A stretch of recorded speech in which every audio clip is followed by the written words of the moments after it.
இன்று முதலே நம்முடைய தொகுதியில் சுற்றுப்பயணத்தை நான் மேற்கொண்டிருக்கிறேன். இந்த சுற்றுப்பயணம் என்பது எல்லா இடங்களிலும் ஒரு மகிழ்ச்சி தருகின்ற அளவிற்கு மக்கள் வரவேற்கிற காட்சியை நான் காணுகிறேன். அதற்காக நம்முடைய சட்டமன்ற தொகுதியை சார்ந்திருக்கிற மக்கள் அனைவருக்கும் கோடான கோடி நன்றி மலர்களை நான் முதலில் அவர்களுக்கு தெரிவித்துக் கொள்கிறேன். குறிப்பாக நம்முடைய தமிழக வெற்றி கழகத்துடைய தலைவர் வெற்றி தளபதி மக்கள் முழுமையாக ஏற்றுக்கொண்டிருக்கிறார் என்பதற்கு பல்வேறு உதாரணங்களை என்னால் சொல்ல முடியும். எந்த தலைவருக்கும் இல்லாத கூட்டங்கள் அங்கே வருகிறது. பணம் கொடுக்காமல் வருகிற கூட்டம், அதுதான் முக்கியம். நேற்றேனும் பார்க்கின்ற போதே 1,00,000 பேர் மக்கள் சாலையிலும் பொதுக்கூட்டத்திலும் கலந்து கொண்டார். இது வியக்கத்தக்க அளவிற்கு ஒரு மாற்றங்கள் இருக்கிறது என்பதை நம்மால் உணர முடிகிறது. குறிப்பாக காவல்துறையை சார்ந்தவர் இந்த கூட்டத்தை கட்டுப்படுத்துவதற்கு பல்வேறு யூகங்களை வகுத்தாலும் கூட தடுமாறுகிற நிலை இருக்கிறது. இதுபோன்ற நிலை தமிழ்நாட்டில் இந்தியாவில் எந்த தலைவருக்கும் இல்லை. குறிப்பாக எல்லோரும் விரும்புவது ஒரு மாற்றங்கள் வேண்டும் என்பதுதான். 50 ஆண்டு காலத்திற்கு பிறகு புரட்சித் தலைவர் எம்ஜிஆர் தோன்றினார். அவர் இருக்கும் வரை தமிழ்நாட்டின் முதலமைச்சர். அதற்கு பிறகு அம்மா அவர்கள் இருந்தார்கள். அதற்கு பிறகு ஆட்சியை கண்டவர்கள் அம்மாவுக்கு பிறகு அம்மாவால் வெற்றி பெற்று அமைச்சர்களாக நாங்கள் இருந்தோமே தவிர தனியாக நின்று வெற்றி பெற இயலவில்லை. இதுதான் முக்கியமான ஒன்று. இதை நான் சொல்வதற்கு காரணம் 10 முறை தோல்வியை தழுவியிருக்கிறார். திமுகவை வீழ்த்துவதற்கு ஒரே சக்தியான தமிழ்நாட்டிலே முடியும். அதுவும் நம்முடைய தமிழக வெற்றி கழகத்துடைய தலைவர் விஜய் அவர்களால் மட்டும்தான் முடியுமே தவிர எவராலும் முடியாது. இதுதான் உண்மையான நிலை. இன்றைக்கு 60 இடங்களில் சுற்றுப்பயணத்தை மேற்கொள்வதற்கு இன்று 8 இடங்களே முடித்துவிட்டு அதை தொடர்ந்து அந்த பணிகளை நான் மேற்கொள்ள இருக்கிறேன். குறிப்பாக நேற்றையும் கூட அவர் எப்படி மக்களை நேசிக்கிறார் என்பதற்கு ஒரே உதாரணம். எங்களிடத்தில் கேட்கின்ற போது கீழிறங்கி எல்லோரிடத்திலும் போய் பார்த்து விட்டுறாங்க. காவல்துறை வந்தார்கள். சார், நீங்கள் தயவு செஞ்சு வண்டியிலே உங்களை கொண்டு போய் விடுறதே எங்களுக்கு கஷ்டம். நீங்கள் கீழே இறங்கி வந்துட்டே நாங்கள் என்ன தான் செய்ய முடியும்? பாதுகாப்பு அளிக்க முடியாது. கூட்டங்கள் வருகிற கூட்டங்கள், இளைஞருடைய வேகம்,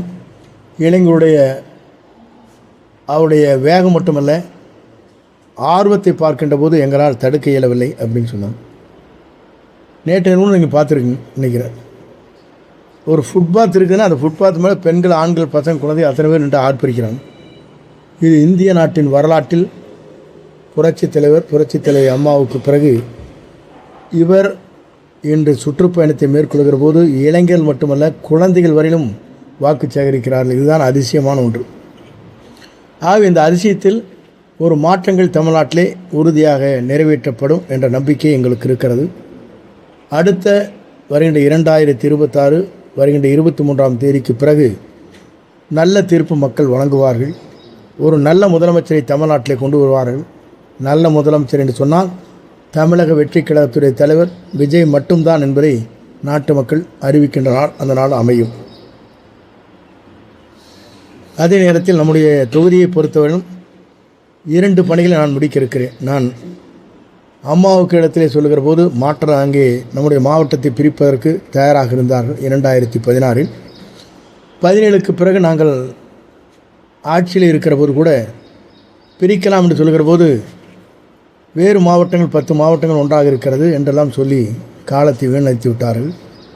ஆனால் புரட்சித் தளபதி விஜய் அவர்கள் ஆட்சிக்கு வந்தவுடனே முதலாக தமிழ்நாட்டில் அதுவும் பல்வேறு மாவட்டங்களை பொறுத்தவரையிலும் அவர் என்ன வியூகங்களை வகுக்கிறார்களோ அந்த வியூகத்தின் அடிப்படையில் எங்கள் பணிகள் நிறைவேற்றப்படும். நம்முடைய மாவட்டத்தை பொறுத்தவரை 2 மாவட்டங்களாக பிரிப்பதற்கு அவருடைய வேண்டுகோள் வைத்து வெற்றிகரமாக முடிப்பதற்கு முயற்சிகள் மேற்கொள்வேன். சாலையை பொறுத்தவரையிலும் பைபாஸ் சாலைக்காக நிதிகளை ஒதுக்கினார்கள். ஆனால் ஆய்வுப் பணிகள் முடிந்ததற்கு பிறகு முழுமையான நிதிகளை ஒதுக்காத காரணத்தின் அடிப்படையில் சட்டமன்றத்தில் நான் குரல் கொடுத்ததற்கு பிறகு கூட அதை நிதிகளை ஒதுக்காத காரணத்தின் அடிப்படையில் நிறைவேற்றப்படவில்லை. ஆட்சி வந்தவுடனேயே 6 மாத காலத்தில் அது நிறைவு செய்யப்படும்.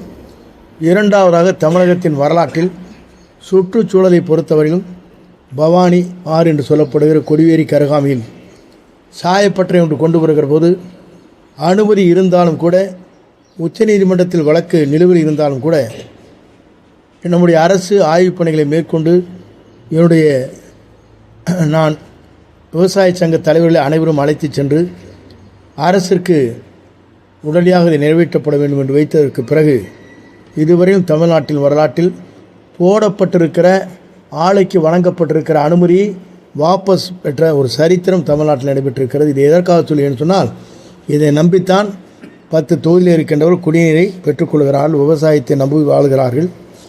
ஆகியோடைய வாழ்வாதாரத்தை உயர்த்துவதற்கு நான் முழுமையாக முயற்சிகள் மேற்கொண்டிருக்கிறேன் என்பதை தெரிவித்துக் கொள்கிறேன். அதே போல தான் எல்லோரும் சொல்வார்கள், இவர் வந்ததுக்கு பிறகு தான் அத்திக்கடம் அவனாசி திட்டம். இந்த திட்டத்தை கொண்டு வருகிற போதே நான் தெளிவாக சொல்கிறேன், திட்டத்தை அம்மா அவர்கள் முழுமையாக ஆய்வு செய்தார்கள். அதற்கு பிறகு ஆய்வுப் பணிகள் முடிந்து எந்திரத்தில் தண்ணீரை எடுக்க வேண்டும் என்பதோடு அம்மா ஆய்வு செய்து காளிங்கராயன் வாய்க்காலில் அதுவும் உபரி நீர் வருகிற போது எடுக்கலாம் என்று முடிவு செய்தார்கள். அது முழுமையான ஆய்வு பெற்றதுக்கு பிறகுதான் அம்மாவுடையால் ஆட்சி கட்டளை அமர்ந்த நாங்கள் அந்த பணிகளை நாங்கள் துவங்கினோம். துவங்கியதற்கு பிறகு கூட 3 முறை அதிகாரிகள், ஓய்வு பெற்ற அதிகாரிகளை போடப்பட்டிருந்தது. அதையெல்லாம் என்னுடைய கவனத்திற்கு அத்திக்கட அவனாசி திட்டத்தினுடைய விவசாயிகள் சொன்னதற்கு பிறகு நிரந்தரமாக 3 ஆண்டு காலம் யார் ஓய்வு பெற இருக்கிறார்களோ அவரெல்லாம் அழைத்து வைத்து பேசி அவர்களை நியமனம் செய்து இந்த ஆய்வுப் பணிகள் வெற்றிகரமாக முடிக்கப்பட்டது. இல்லை என்று சொன்னால் 6 மாதம் ஆய்வுப் பணிகள் முடிந்து ஆட்சியை முடிந்திருக்கும். சார், இப்போ 9 முறை சட்டமன்ற உறுப்பினராக இருந்த போது, அமைச்சராக இருந்த போது செய்யாத உண்மையா நீ நடிகர் கட்சியில் போய் செய்ய போறாருன்னு சீமான் நேற்று ஒரு கேள்வி எழுப்பியிருக்காரு. இல்லை செய்வார் என்று சொல்வதற்கு காரணம் சீமான் சொல்லாது. சீமான் ஆட்சிக்கு வரப்போவதில்லை. அவர் சொல்வதை பற்றி நாம் கருத்து சொல்வது சரியாக இருக்காது. 9 முறை ஆட்சியில் இருக்கிற போது ஆட்சி அதிகாரம் யாருடைய தலைமையிலே இருக்கிறதோ அவருடைய தலைமையில் இருக்கின்றவர்கள் என்ன முடிவுகளை மேற்கொள்கிறார்களோ அந்த முடிவுகளை ஏற்றுத்தான் இயங்கியாக வேண்டும். நான் தனிப்பட்ட முறையிலே என்னுடைய கருத்துக்களை சொல்லி நான் அதற்காக விமர்சனம் செய்ய இயலாது. ஆனால் இன்றைக்கு இருக்கிற நிலை நாம் செய்ய முடியும் என்ற நம்பிக்கை இவரிடத்தில் எனக்கு இருக்கிறது. அந்த நம்பிக்கையின் அடிப்படையில் நாடு செழிக்க, மக்கள் செழிக்க, எல்லோரும் எல்லாம் பெறுவதற்கு எல்லா வகையிலும் அவர் உதவியாக இருப்பார் என்ற நம்பிக்கையோடு அதை சொல்லியிருக்கிறேன். தமிழக வெற்றிகளுக்கு எத்தனை தொகுதிகள் வெற்றி பெறுங்க? குறைந்தது 234 தொகுதிகள், 200 தொகுதிகள் வெற்றி பெறும். இப்போ நீங்கள் பேசும்போது கூட முதல்வராக பொதுச் செயலாளராக ஆக்க நான் விரும்பினா அந்த கனவு சுக்குநூறாக போயிடுச்சு. இல்லை, முதல்வராக பொதுச் செயலாளர்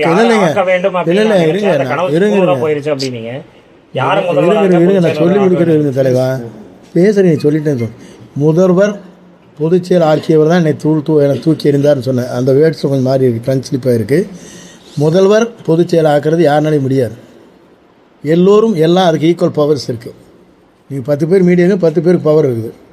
அதே மாதிரி தான் அம்மாவுக்கு பிறகு, தலைவருக்கு பிறகு நாங்கள் யாரையும் ஒரு தலைவராக்க வேண்டும் என்று தான் முடிவு செய்தோமே தவிர எல்லோருக்கும் அந்த தகுதி இருக்கிறது, அந்த அந்தஸ்து இருக்கிறது, ஆளுமை இருக்கிறது. ஆனால் உருவாக்கியதற்கு பிறகு ஒரே மணித்துளியில் என்னை தூக்கி எறிந்தான் வேதனை. தாவைக்க பொதுக்கூட்டங்களில் பார்த்தீங்கன்னா கண்ணாடி வீசுகிறாங்க, கல் எடுத்து வீசுகிறாங்க, சென்னையில் நடந்திருக்கிறதுக்கு. ஆமாம், அதுக்கு காரணம் இந்த அரசு முழுமையான பாதுகாப்பு அளிக்கப்படவில்லை என்பதுதான். ஆனால் திருச்சியிலே முழு பாதுகாப்பு அளித்தார், அதற்கு நன்றியை நான் சொல்லுகிறேன். ஈரோடு மாவட்டத்துக்கு எப்போ சுற்றுப்பயணம் வராரு சார் விஜய்? இல்லை, அடுத்த சுற்றுப்பயணங்கள் நாங்கள் உடனடியாக ஆய்வு செய்து கொண்டிருக்கிறோம். மாறி மாறி சுற்றுப்பயணங்கள் மாறிக்கொண்டிருக்கிறது. எங்கு பார்த்தாலும் அனுமதி பெறுவதிலே சிக்கல் இருக்கிறது. ஆகவே தான் இந்த கூட்டங்கள் நிறைவாகங்களால் தேதி அறிவித்து செயல்படுத்த முடியவில்லை. ஆகவே மாற்றங்கள் உருவாகி கொண்டிருக்கிறது. மாவட்டத்தில் ஒரே இடத்துல கூட்டம் போட போகிறீங்களா? எல்லா வேட்பாளையும் செய்கிற மாதிரி ஒவ்வொரு சட்டமன்ற இன்று அவர்கள் முடிவு செய்ததற்கு பிறகு, எல்லோரும் ஆய்வு செய்ததற்கு பிறகு அதை அறிவிப்போம். உங்களை எதிர்க்கிற வேட்பாளர்கள் அவ்வளோ பவர்ஃபுல்லாக இல்லைங்களா? நீங்கள் என்ன பவர்ஃபுல்லாக இல்லைங்கிறது இல்லை, அதை நான் சொல்ல முடியாது. அவரவருக்கு இருக்கிற பவர், சுயேட்சைக்கோட பவர் தான் இருக்குது. போகிறாங்க, ஜெயிக்கலாங்க. இருங்க, குடியரசுத் தலைவருக்கு போட்டிட்டுலாம் இருக்காங்க. அவருக்கு அதிகாரம் இருக்கா, பவர் இருக்கா நம்ம கேட்க முடியாது. அதுக்கப்புறம் தான் 10 பேர் முன்மொழியோன்னு எம்பின்னு சொல்லி சட்டம் கொண்டு வந்தாங்க. அதனால தான் இப்போ யாரும் சுயேட்சை போடுறதில்லை. எல்லாருக்கும் ஆசை இருக்கிறது, கனவு இருக்கிறது. இந்த கனவை நிறைவேற்றுவோர் மக்கள் தான். என்னை பொறுத்தவரை இன்று நீங்கள் பார்த்துருக்க கூட தான் வந்தீங்க. இந்த வெள்ளாவளத்தில் 150 நின்று பார்த்துருக்கீங்களா? 10 பேர் நிற்பாங்க. எல்லோரும் இந்த மாற்றுக் கட்சியை சார்ந்தவங்க போய் கும்பிட்டு வந்தாங்க, பார்த்தீங்களா இல்லையா? அவங்களும் வரவேற்பு தருகிறார். மாற்றம் வேண்டும் என்பதுதான் எல்லோருடைய ஆசை. அதுவும் நம்முடைய வெற்றி கழகத்துடைய தலைவர் தளபதி விஜயனுடைய தலைமையில் உருவாக்கப்பட வேண்டும் என்பதுதான் எல்லோருடைய கனவு. சார், ஈரோடு மாவட்டத்தை வந்து கோபி வந்து தலைநகராக கொண்டு மாவட்டமாக பிரிக்க போகிறீங்களா எப்படி சார்? கோபிச்செட்டிப்பாளையத்தை தலைநகரமாக கொண்டு ஒரு மாவட்டம் பிரிக்கப்படும். அதற்கான முயற்சிகளை நான் மேற்கொள்வேன். இது தொடர்ந்து என்னுடைய நிலையிலே இருக்கிறது. இது டிவிக்கு தேர்தல் வாக்குறுதியில் இருக்கா சார்? இடம்பெற்று இருக்கா சார் இருந்துச்சு? ஒவ்வொரு தொகுதிக்கும் தனித்தனி முறையிலே வாக்குகளை தேர்தல் வாக்குறுதி தர இயலாது. தேர்தல் முடிந்ததற்கு பிறகு அவரிடத்தில் நான் எடுத்துச் சொல்லி அந்த காரியங்களை வெற்றிகரமாக முடிப்பதற்கு முயற்சிகள் மேற்கொண்டு வெற்றிகரமாக முடிப்பேன். சார், முன்னாள் சபாநாயகர் தனபால் எனக்கு தேர்தலில் போட்டியிட வாய்ப்பு தரலின்னு சொல்லியிருக்காரு. தனபாலுடைய மகனுக்கு கொடுக்கப்பட்டிருக்கிறது. அதிமுக தனபால் மகனுக்கு டிவிகேவில் கொடுக்கப்பட்டிருக்கிறது. தனபாலை பொறுத்தவரை கொடுக்கவில்லை என்று சொன்னால் 2 முறை இந்த இயக்கத்தை காப்பாற்றியவர். இந்த 2 முறை அவர் சோதனை பெறுகிற போது அந்த சோதனையிலே அம்மாவுக்கு பிறகு இந்த இயக்கத்தை காப்பாற்றியவர். அவருக்கு இடமில்லைன்னு சொன்னால் எவ்வளவு தூரம் இருக்கிறது நிலைகள் என்பதை நீங்கள் புரிந்து கொள்ள வேண்டும். பணம் இருந்தால் மட்டும்தான் இந்த கட்சியில் இடம். அதனால் டிமாண்ட் பண்ணி உங்களுக்கு சொல்லி பத்திரிக்கையில் பார்த்துருக்கீங்களே, இருக்கா கொண்டாடுதான் நீங்கள் சொல்லி நீங்களே தான் எழுதுறீங்க. மற்ற கட்சியில் யாரும் கேட்குறதில்ல. எவ்வளோ நிதி வைத்திருக்கையில் செலவு செய்ய முடியும் என்று கேட்கிறார். நான் 40 லட்ச ரூபா நம்மளுக்கு நிதி இருக்குது, கேட்குற தொகை கூடுதலாக இருக்கிறது நீங்களும் தெரியுங்க, எல்லாருக்கும் தெரியும். இந்த கேள்வியை கேட்கக்கூடாது. இந்த கேள்வியை வேண்டியதில் இந்த கேள்வி நான் சொன்னதாகவோ நீங்கள் கேட்டதாகவோ பத்திரிக்கையில் வர வேண்டாம் என்று அன்போடு கேட்டுக்கொள்கிறேன். நீங்கள் அம்மாவுக்கு வந்து சுற்றுப்பயணத்துக்கு வழி நடத்திட்டு போனீங்க, அதே மாதிரி விஜய்க்கு போகிறீங்களா? நேற்று தினம் கூட திருச்சிக்கு சென்றேன். அதுக்கு முன்னால் சேலத்துக்கு போனால், அதுக்கு முன்னால் ஈரோடு, அதுக்கு முன்னால் வந்து இதுக்கும் போயிட்டு வந்தது. கண்டினியூ அவர் டூருக்குலாம் போயிட்டு சார், தஞ்சாவூர் எல்லாம். சார், கடந்த முறை நீங்கள் கோபியை மாவட்டமாக அறிவிக்கிற போது 100 ஏக்கர் நிலம் வேணும், இங்கே இடம் இல்லை, நீங்கள் இப்போ மட்டும் எப்படி சார் ஏற்பாடு பண்ணுவீங்க? அது இடத்த நான் சொல்ல மாட்டேன். சொன்னோன்னா அதுக்கு ஆக்குபை பண்ணிக்குவோம். இப்போ இடத்துல தேர்ந்தெடுத்தாச்சு, மேப்பும் போட்டாச்சு, ரெடியாக இருக்குது, தயார் நிலையில் இருக்குது. இது எனக்கு இது வரைக்கும் தெரியல. இப்போ ஒரு இடத்துல கண்டுபிடிச்சி அவங்க சொல்லி எனக்காக ஒரு ஐஏஎஸ் ஆஃபீஸர் உதவி சொன்னார். நான் என்ன முதல்ல எடுக்கிறதுக்கு கஷ்ட சிக்கல் இருக்குன்னு நினச்சேன். இப்போ பாரி வருங்க, முதல்ல இங்கே முதல் நாங்கள் ஆய்வு செய்ததே பவளமலை இருக்க 41 ஏக்கரை தான் நாங்கள் ஆய்வு செய்தோம். அதில் நிறைய பேர் டேலண்ட் இருந்தாங்க, கோர்ட்டில் கேஸ் இருந்தது.